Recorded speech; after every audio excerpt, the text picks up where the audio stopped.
You've seen loud budgeting online, but what does it really mean for your money? Is it just another trend, or the smartest financial move Gen Z has made yet? Let's find out. Hey everyone, welcome back to Budget Boosters, where we make smart money simple. Today we're unpacking loud budgeting, the new way people are taking control of their wallets and proudly saying I'm saving. Tip 1. What loud budgeting actually means. Loud budgeting is the opposite of quiet luxury. Instead of pretending to be rich, you proudly share that you're saving, skipping brunch, or saying no to expensive nights out. It's about being confident with your financial goals, not your image. Stick around, the next part shows why this trend matters. Tip 2. Why Gen Z loves it. Gen Z is tired of fake flexing. Loud budgeting turns saving into self-care.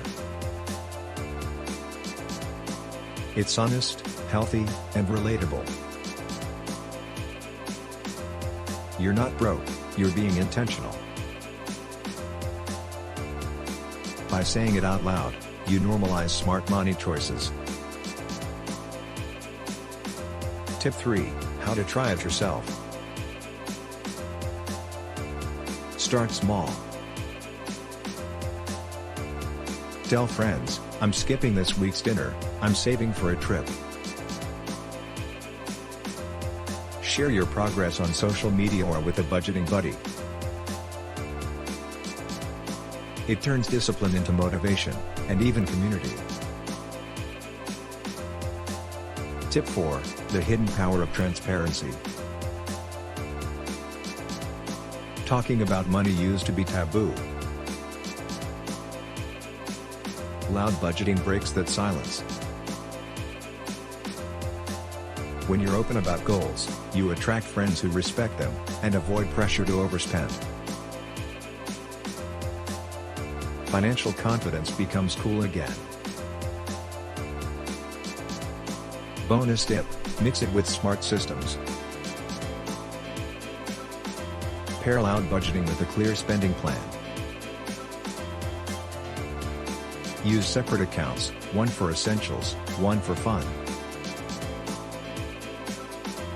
That way you can still enjoy life, guilt-free, and save loudly. Money confidence isn't about showing off, it's about showing up for your goals. So tell me in the comments, what's one thing you're proudly saying no to this month? Don't forget to like, subscribe, and check out our next video, how to save money like a millionaire without earning one.